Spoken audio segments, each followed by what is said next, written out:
নমস্কার বন্ধুরা, তনুশ্রী রান্নাঘর অ্যান্ড ব্লগস চ্যানেলে তোমাদের সবাইকে স্বাগত। তোমরা সবাই কেমন আছো? আশা করি সবাই ভালো আছো। আমিও ভালো আছি।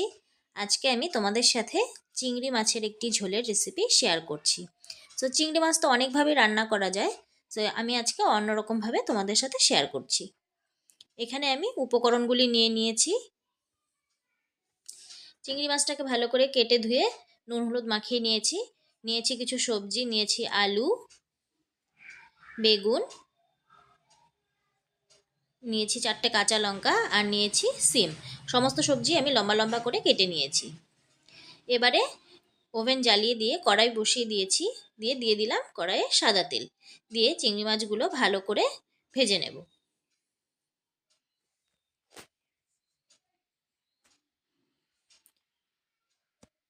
মাছগুলোকে আমি উল্টে দিয়েছি, দিয়ে ভালো করে ভেজে নিচ্ছি। চিংড়ি মাছ খুব একটা বেশি ভাজার দরকার নেই, বেশি ভাজলে কিন্তু একদম রাবারের মতো শক্ত হয়ে যায়, খেতে ভালো লাগে না। মাছগুলো ভাজা হয়ে গেছে বন্ধুরা, এবারে আমি মাছগুলোকে তুলে নিচ্ছি। ভিডিওটি স্কিপ না করে দেখো বন্ধুরা, ভালো লাগবে। এবারে মাছ ভাজার পরে যে অবশিষ্ট তেল ছিল, সেই তেলে আমি আরও সামান্য কিছুটা তেল দিয়ে দিলাম একটা শুকনো লঙ্কা, আর দিয়ে দিলাম হাফ চামচ কালো জিরে। ফোড়নটা ভাজা হয়ে গেলে এবারে এর মধ্যে দিয়ে দিলাম আগে থেকে কেটে রাখা আলু। আলুগুলো দেওয়ার পরে আমি দিয়ে দিলাম এর মধ্যে সিম।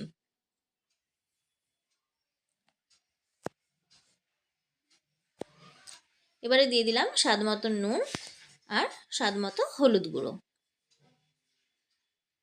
এবারে দিয়ে দিলাম আগে থেকে কেটে রাখা সেই বেগুনগুলো। দিয়ে সমস্ত সবজি আমি ভালোভাবে নুন হলুদ দিয়ে মোটামুটি 2 মিনিটের মতন একটু ভাজা ভাজা করে নেব। এখানে কিন্তু গ্যাসের আঁচটাকে কমিয়ে রাখতে হবে। এবারে আমি হাফ কাপ মতো জল এর মধ্যে অ্যাড করে দিয়েছি।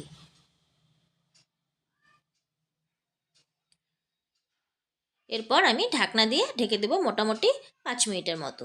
এখানেও কিন্তু গ্যাসের আঁচটা একদম কমিয়ে দিতে হবে, নাহলে কিন্তু সবজিগুলো পুড়ে যাবে।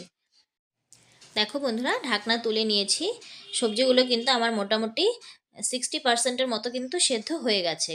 এবারে সবজিটাকে আমি বেশ খানিকক্ষণ আর একটু ভাজা ভাজা করে নিয়েছি। তারপরে আমি এখানে দিয়ে দিলাম 1 চামচ জিরে বাটা আর 1.5 চামচ লঙ্কা বাটা। এই মশলাটা কিন্তু আমি শিলনোড়াতে ভালো করে বেটে নিয়েছি।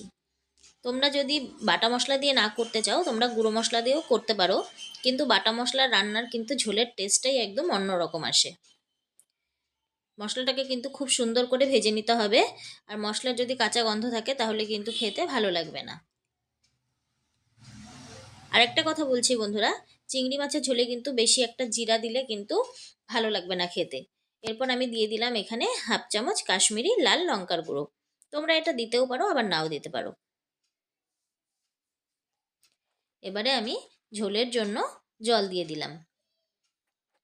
এবারে আগে থেকে ভেজে রাখা সেই মাছগুলো আমি দিয়ে ভালোভাবে ঝোলটাকে কিন্তু ফুটিয়ে নেব। শীতকালে এই সিম আলু বেগুন দিয়ে চিংড়ি মাছের ঝোল খেতে কিন্তু দুর্দান্ত লাগে। ঝোল ফুটলেই কিন্তু তৈরি হয়ে যাবে আমার এই সবজি দিয়ে চিংড়ি মাছের ঝোল রেসিপিটি। সো ভিডিওটি যদি ভালো লেগে থাকে বন্ধুরা, তাহলে প্লিজ একটা লাইক করে পাশে থেকো। আর আমার চ্যানেলে যারা নতুন, তাদেরকে অসংখ্য অসংখ্য ধন্যবাদ। আর আমার ভিডিওটি যারা দেখছো কিন্তু এখনও পর্যন্ত সাবস্ক্রাইব করোনি, তারা প্লিজ সাবস্ক্রাইব করে পাশে থেকো। আর পাশে থাকা যে বেল আইকনটি আছে সেটা প্লিজ প্রেস করে দিও। তাহলে কি হবে, আমার দেওয়া ভিডিওর নোটিফিকেশান তোমরা সবার প্রথমেই পেয়ে যাবে। আর পরবর্তী ভিডিওর অপেক্ষায় থেকো বন্ধুরা। তো তৈরি হয়ে গেল কিন্তু আমার সবজি দিয়ে চিংড়ি মাছের ঝোল এই রেসিপিটি। সবাই ভালো থেকো, সুস্থ থেকো, অনেক অনেক ভালোবাসা সবার জন্য।